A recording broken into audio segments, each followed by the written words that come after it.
So hello everyone, welcome back to this video solution series. और आज हम आगे के अपने क्वेश्चंस को डिस्कस कर रहे होंगे, जिसमें कि हम पहले क्वेश्चन की तरफ चलते हैं सबसे पहले। और हमें यहाँ पे कुछ इंटीग्रेशन निकालने को बोली है, तो हम इसे मान लेते हैं like I is equal to 0 से 1 1/1 plus F X D X. ठीक है। अब अगर आपको याद हो कि a plus B minus X वाली जो प्रॉपर्टी, हम उसको लगा के देख लेते हैं एक बार। ठीक है। 0 से 1 1/1 प्लस 1 माइनस एक्स आ जाएगा जब हम a plus B minus X वाली प्रॉपर्टी को लगाने वाले हैं उसके बाद। ठीक है। तो आ गया डी एक्स। ठीक है। और 0 से 1 और f 1 माइनस एक्स। अब इस क्वेश्चन में दिक्कत क्या है कि ये जो एफ एक्स माइनस वन है, यहाँ पे x माइनस वन नहीं है, ये 1 माइनस एक्स है। नहीं तो ये क्वेश्चन होना मतलब काफ़ी डिफ़िकल्ट हो जाएगा। ठीक है।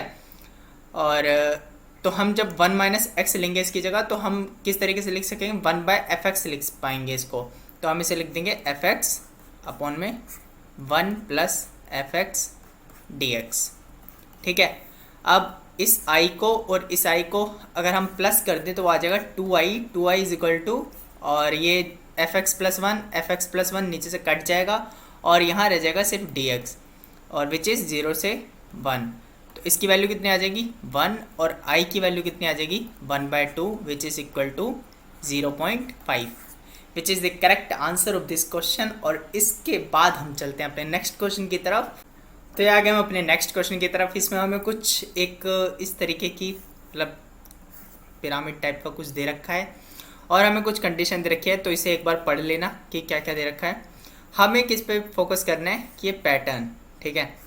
क्योंकि हमें सबसे पहले पूछा है कि थर्ड कॉलम और फोर्थ रो, मतलब अगर थर्ड कॉलम और फोर्थ रो देखना है तो फोर्थ रो ये होगी, थर्ड कॉलम तो मतलब ऐसे ये वाला इस तरीके से जो 100th ये आएगा, जैसे ये फर्स्ट है, सेकंड है, थर्ड है, फोर्थ है, ये फिफ्थ है, इस तरीके से जो 100th होगा उसमें इसकी वैल्यू क्या होने वाली है।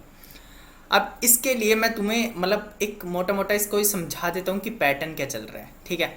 अब पैटर्न मैं समझाता हूँ। मैं जैसे सेकंड से या थर्ड जाता हूँ। ठीक है।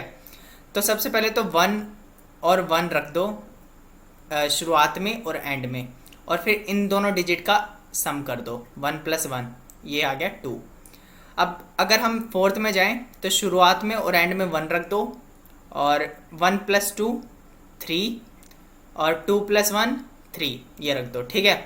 ऐसे ही जब फिफ्थ में जा रहे हो तो यहाँ पे 1 रख दो शुरुआत में, और एंड में 1 रख दो, और फिर यहाँ पे 3 + 1 क्या होगा 4, 3 + 3 कितना होगा 6, 3 + 1 क्या होगा 4, और ये 1 है। ठीक है। तो ये पैटर्न आपको समझ आना चाहिए कि जो पहली रो है वो इस तरीके से चल रही है कि शुरुआत में ऐसे 1 रख दो एंड सो ऑन, और लास्ट में 1 रख दो, और फिर जो है वो दो दो डिजिट का सम लेते रहो। ठीक है। सम देन सम एंड इस तरीके से। ठीक है। कुछ इस तरीके का पैटर्न फॉलो हो रहा है। इस क्वेश्चन में मैं आपको दूसरी चीज़ दिखाता हूँ कि देखो, जब अगर मैं फिफ्थ वाले में देखूँ, इस फिफ्थ वाले में, तो जो फर्स्ट सीरीज़ है उसको 4 से मल्टीप्लाई कर दो फर्स्ट रो को, तो वो सेकंड रो आ जाएगी। देखो 4 × 1 4, 4 × 4 16, 4 × 6 24, 4 × 4 16, 1 × 4 4। ठीक है। तो ये 4 आया कहाँ से था, ये जो सेकंड वाला ये था। ठीक है। ये 4। अब हम जब थर्ड रो निकालनी होगी तो जो ये वाली डिजिट है, जैसे यहाँ पे 6 है, तो हम 6 से इसको पूरी फर्स्ट वाली रो को मल्टीप्लाई करेंगे। 6 × 1 = 6, 6 × 4 = 24, 6 × 6 = 36, 6 × 4 = 24, 6 × 1 = 6। इस तरीके से जब फिर हमें फोर्थ रो में जाना पड़ेगा, तो हम यहाँ पे देखेंगे कि फोर्थ कौन सा है 4 है, तो हम फिर से 4 से इंटू कर देंगे फर्स्ट वाली जो ये रो है उसको, और हमारी ये फोर्थ रो आ जाएगी। तो इस तरीके का हमें कुछ पैटर्न दिख रहा है। ठीक है। दूसरी चीज़ और दिखाता हूँ कि अगर मैं देखूँ जो फर्स्ट ये रो है, तो डायगोनल में इसका स्क्वायर है बस, जैसे 1 का स्क्वायर 1, 2 का स्क्वायर 4, 1 का स्क्वायर 1, ऐसे ही 4 में देखो 1 3 3 1 है, तो 1, 3 का स्क्वायर 9, 3 का स्क्वायर 9, 1 का स्क्वायर 1। ठीक है। तो हमें 5 तक तो उन्होंने दे रखी है, और अब हमें पता चल चुका है कि किस तरीके से हम निकाल सकते हैं ये मतलब नेक्स्ट सीरीज़। तो हमें सिर्फ फर्स्ट अगर ये निकालनी आ गई, फर्स्ट रो निकालनी आ गई, तो डेफिनेटली हम सारी रो निकाल सकते हैं, ठीक है। तो इसी तरीके से हमको चलना है। तो जैसा कि हम देख पा रहे हैं कि फिफ्थ वाले में हमें क्या दे रखा है, 1 4 6 4 1, ठीक है। तो सिक्स्थ अगर हमें निकालनी हो सिक्स्थ में, तो हम शुरुआत में 1 रख देंगे और 4 + 1 5, 4 + 6 10, 6 + 4 10, 4 + 1 5 एंड देन 1। ये जो सिक्स्थ वाला होगा वो कुछ इस तरीके से होगा, ठीक है। ऐसे जब मैं सेवन्थ निकालूंगा तो सेवन्थ क्या आएगा, देखो पहले तो 1,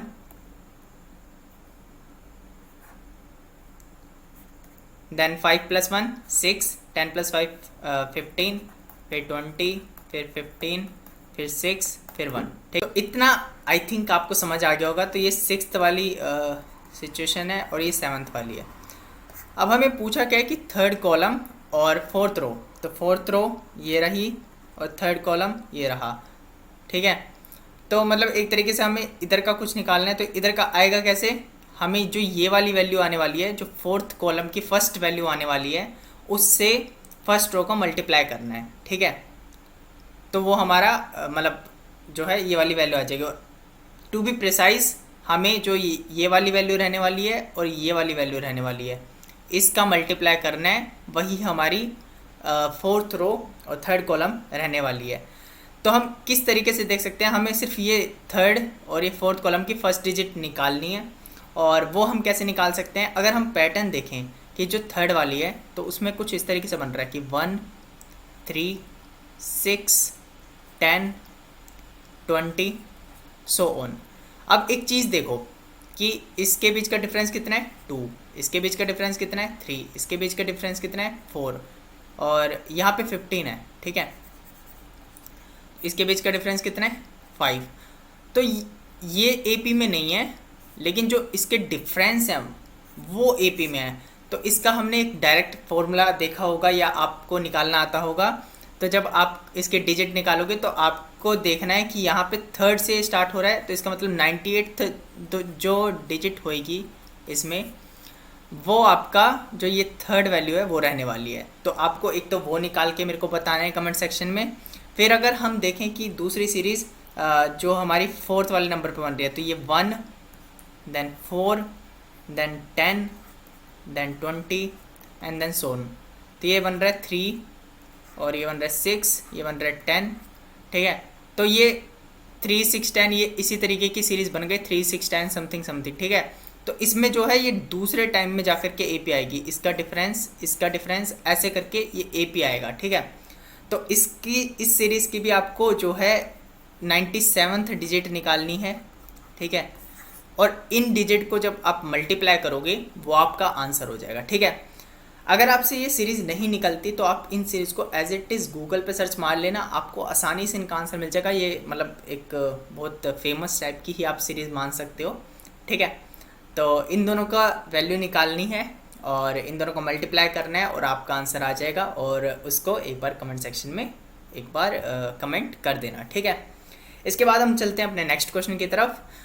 लेकिन एक बात उससे पहले समझ लो कि ज़्यादातर इसमें आप सीख ही चुके हो कि कैसे आपको ये सारी वैल्यूज़ निकालनी है। तो आगे के जितने भी आपके क्वेश्चंस हैं आप जनरलाइज करके आपके आंसर्स आ जाएंगे, ठीक है। तो इस क्वेश्चन में हमें पूछा है कि the sum of the number on the outermost block of the 10th layer.